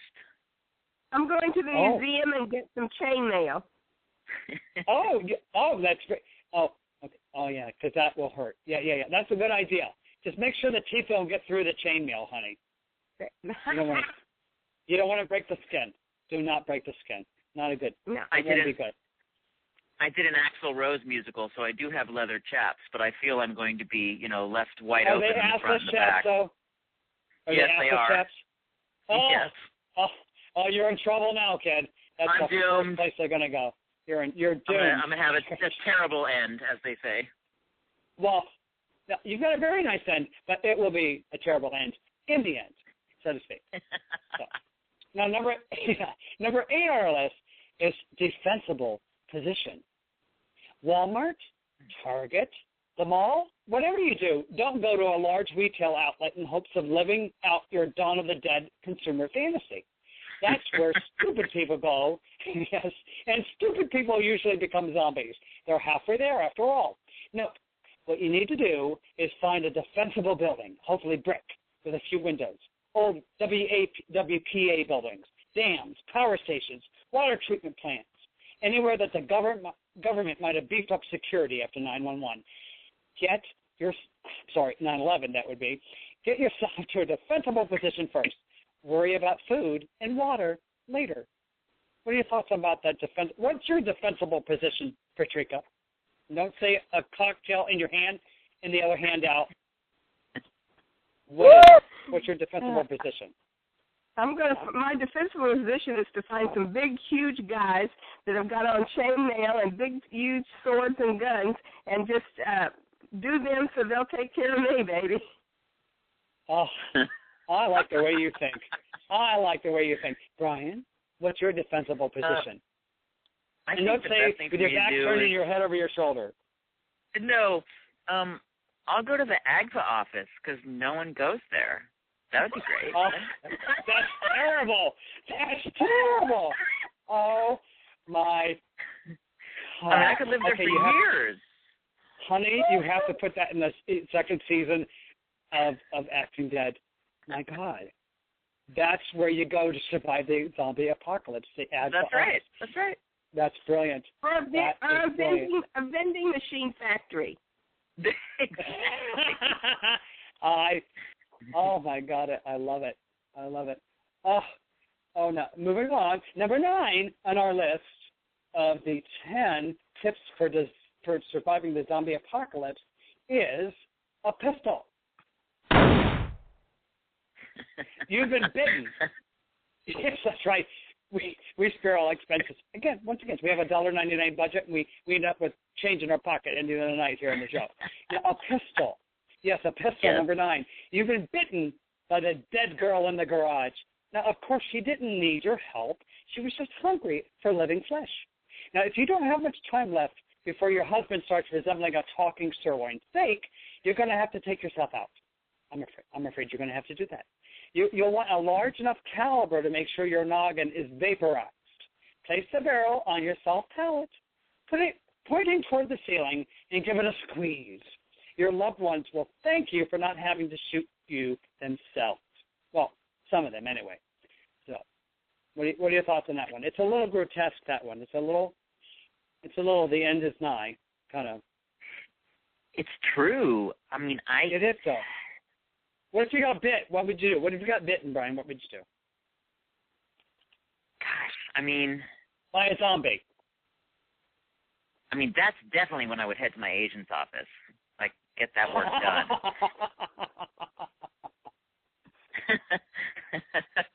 Patrika, if you got bit by a zombie, what would you do? I think I'd start making a list of who I was going to bite. It's like your Oscar nomination speech. Yeah, pay it forward. Pay it forward. I love it. Bite it forward. Yes, absolutely. Now, number 10. Number 10 on our list as we wrap up, and before we go into our music, because I've got some great tunes for you tonight, kids. Now, number 10 on our list for the 10 best ways to survive the zombie apocalypse. Number 10 is an object of affection. You've done it, kids. You've reached safety, if only for a while. Now, you need to reaffirm your humanity after all the running, screaming, head-knocking, and death. Hopefully, along the way, you run into another survivor with great abs and a canny ability to assess any situation. Best way to reaffirm your humanity? You guessed it right. Yeah, sex. That's right. Bow, chicka, bow, bow. Life-affirming and mind-blowing sex. Unless you're into the weird stuff. So, now we know that Patrika has her husband, a great book, a cocktail, and the dog. So she's set. Yep. She's covered. So, Brian, what's your object of affection? Well, I would say that my wish list is, somewhere around the Gyllenhaals. But the reality is I've been single so long that all I really need to... You're right. All I really need to do is find something reflective and shiny, sadly. Yeah, I know. Yeah. I hear you. You know what I'm saying? I hear you. I know what you're saying. Absolutely. I hear you, and I read you 10. So that's fabulous. That's fabulous. Well, you kids, I think we're going to survive the zombie apocalypse, and I know that Patrika is with all that mesh metal and the bow and the right. and the sword and the musical number. She's set. So I'm set. Now we're set. Now I always love to end our show. You guys, isn't it amazing how the time just flies by? Yep. Isn't it amazing? Now, you guys have been fabulous. Now, we end our show every week with our Jukebox 5 segment. Now, this week's Jukebox selections are all inspired by our ghoulishly comedic new zombedy web series, Acting Dead. You'll be running for your life with tunes from Michael Jackson, Zombie Prom the Musical, Frank Sinatra, Sheb Woolley, in a wonderful parody by Danny Engelman. So first up, kids, we have a song parody called I'm a Zombie, Maybe. In Miami last week, I saw some pretty weird freaks. One-handed bath salts to me, but then I said, no way, he seemed to be pretty sick. Standing there butt naked, thought he leaned in for a kiss, and so I said, no way. Your eyes were golden, ripped flesh, bones were showing. Broad day, no one knowing. You're a fucking zombie, crazy. Hey, you just bit me, and this is crazy. But now I'm worried, I'm a zombie maybe. It's hard to see straight, I'm feeling dizzy. Ever since you bit me, I'm a zombie maybe. Hey, you just bit me, and this is crazy. But now I'm worried, I'm a zombie maybe. My hunger's changing. Guess what I'm craving? Ever since you bit me, I'm a zombie maybe. Ran home, turned on the TV. It showed the same guy that bit me. He's called Miami Zombie. And then I screamed, no way. Can't believe what the news said. I've watched too much Walking Dead. My body's feeling so weird. My baby's saying no way. My eyes are glowing, ripping flesh, bones are showing. Broad day, no one knowing. I might be a zombie maybe. Hey, you just bit me, and this is crazy. But now I'm worried, I'm a zombie maybe. It's hard to see straight, I'm feeling dizzy. Ever since you bit me, I'm a zombie maybe. Hey, you just bit me, and this is crazy. Oh, my God. I love it, love it, love it, love it, love it. I love that. I'm a Zombie, Maybe, by Danny Engelman. Did you know that song? I know the one she's parodying, but she sounds great. That was really, really fun. It's very well done. I mean, the video is very cheesy, but vocal is very, very, very well done. So I had so much fun putting the song list together for the show tonight. So, and of course, going back, way before any of us were even zygotes in our mother's wombs, this next song was a shoo-in for tonight's list, Jukebox 5 song list, inspired by Acting Dead, and it is called Purple People Eater by Sheb Woolley from way back 1958. Let's give it a listen.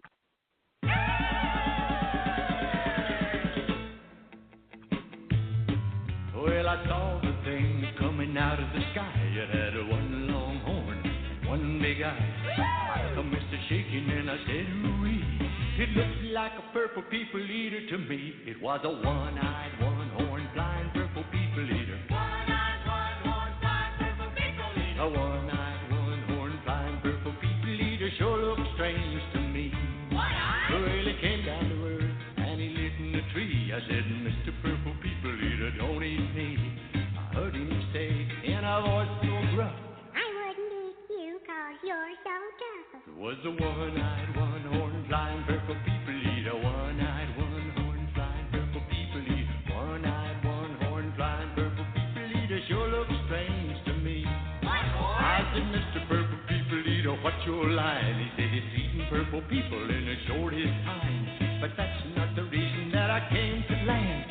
I want to get a job in a rock and roll band. Well, this was old rock and roll, flying purple people eater. Pigeon-toed undergrowth, flying purple people eater. Flying purple people eater sure looks strange to me. And then he swung from the tree and he lit on the ground. He started to rock, really rocking the ground. Was a crazy ditty with a swinging tune. Well, this was old rock and roll, flying purple people eater. Pigeon-toed undergrowth, flying purple people eater.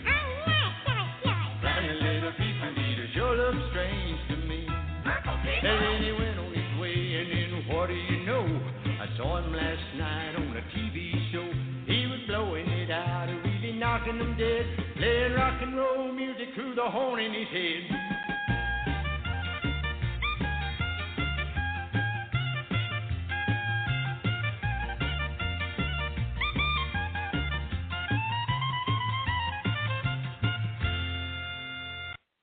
Oh, Purple People Eater by Shaboy, 1958. Yeah. Oh, that was. I mean, come on. Could we do the show tonight without that song? Right? Right. So, and then I also had to dig back into the Great American Songbook for this logical choice for tonight's show.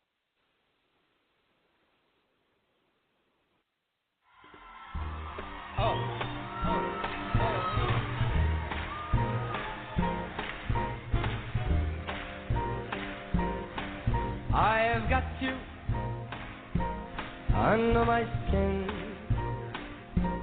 I have got you deep in the heart of me. You're so deep in my heart that you are really a part of me. And I've got you under my skin. I tried so not to give in. I said to myself, this affair ain't never gonna go so well. But why shall I try to resist when, baby, I know so well that I've got you way under my skin. I'd sacrifice anything, come what might, for the sake of having you near, in spite of a warning voice that comes in the night and repeats, yells in my ear, don't you know, you fool, you never can win. Use your mentality, step up to reality. But each time I do, just the thought of you makes me stop. For I begin, 'cause I've got you. You're under my skin.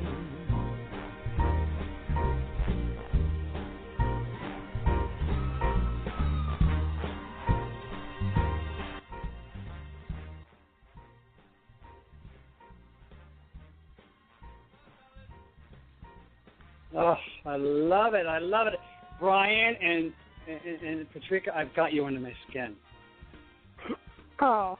Totally. I do.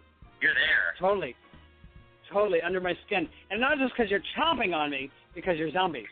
Well, Brian, you are. Yeah. And yeah. That's right. So that seemed like a wonderful, wonderful choice for tonight. Now, the next song on our list, 2 more songs to go, and then we'll wrap up for the evening. Thank you guys so much. The next song is from Zombie Prom, the musical. Have you heard of the show, Brian?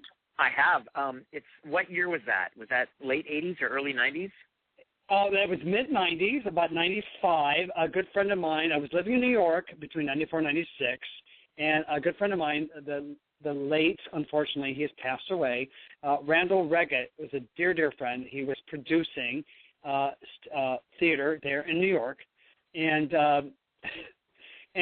this was one of his ventures that he produced, Zombie Prom, the musical. It was an off-Broadway show. Great soundtrack. It was. I don't know if you remember the Friends episode where Joey sort of pretended that he was a dancer and he was auditioning for Broadway. You're right. And and the choreographer had to be called away out of the audition session for a moment. He was like, "Oh, Joey, just go ahead, Joey, take over and lead everybody while I have to step away." And of course, Joey is not a dancer. That was my experience auditioning for the show. Oh yeah. I was very thankful for the experience, but when I got in the midst of this experience, I was like, "Oh, I'm not a dancer. I love to dance. I'm not a dancer." Yeah. In that moment, sad. I wish I was a zombie and I just eaten everybody's brains and be done with it. But yeah. Right. Yeah. So this kid is from Zombie Prom, the musical. Now I'm back and boy, I'm ready. Everything is crystal clear. Gonna get me my diploma and complete my senior year. Gonna come back to my senses. Smell the roses, man, the faces. Make the world think better of me. All I need is someone to love me. Toppy, take me back. Toppy, take me back. Good heavens, Johnny Warner, back from the dead. It's alive! Lord, would you look at this creature? What a disgusting display! Check out this nightmare that rolls with the moon, straight from the depths of the Black Lagoon. Cover your popcorn and duck! Frankenstein's running amok! It's alive! Who'd have ever guessed I had a soul to revive? My body falls to pieces, but my spirit starts to drive for the first time in my life. It's alive! Now listen to me, Johnny Warner, Lord knows why you've come. But whatever it is, you'd better leave. I've no patience for zombies scum. Tell you, Miss Strict, I used to hate you, I could not be reached. But now that I'm back, I see the wisdom in all you taught and preached. Now I'm back and I'm right on track. I got my head on straight. Ooh, went astray, then I saw the way, upset to graduate. Went astray, then I saw the way. I pray I'm not too late. Ow!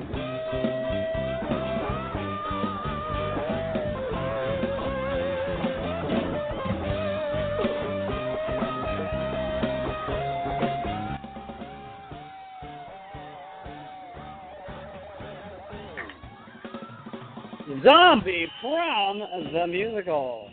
Oh, I'm wow. holding the CD in my hand right now. Oh, is that all you're holding in your hand? That's it. All right. Do you know this show, Patrika? No, I didn't know that show at all. Oh. Well, we're glad to introduce it to you. It's so great. So, yeah. So we'll have to have a Zombie Prom musical night as a prelude to your musical episode of That's a great idea. Backstage Dead Season 2. Great. That'll be a lot of fun. Great idea. And so, yeah. And now, no Acting Dead night would be complete without this last song before we wrap up the show. I don't even have to introduce it, kids. Here goes.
spunk of 40,000 years, and grisly ghouls from every tomb are closing in to seal your doom. And though you fight to stay alive, your body starts to shiver, for no mere mortal can resist the evil of the thriller. I love it. Oh my God. Oh, isn't that fabulous? So I just want to like you, Patrika Darbo, and Brian Beacock, a classic. So I want to thank our show's producer, Christopher Taylor, who's also my nephew. I love it. Our lively and vivacious featured guests, Brian Beacock and Patrika Darbo. For more information about our shows, our co-hosts, guests, and topics, just go to lnrradio.com. Remember to like us on Facebook, follow us on Twitter, and Spreaker.com, and share with everyone you know, especially your zombie friends. Now, thanks for tuning into OMTG on the LNR Radio Network. We are broadcasting a lively, sparkling news show every Wednesday. Tune in, turn on, and live an authentic life. Good night, everybody. Thank you, Brian. Thank you, Patrika, for making this a wonderful, wonderful night, and best of everything with your new show, Acting Dead. Thank you, Michael. Thank you so much for having me. Thanks, Michael. Thank you for being Thanks, had. Brian. You're welcome. Thank you, Patrika. Good night, everybody. Mwah. Good night. Mwah. Mwah, mwah, mwah. Bye.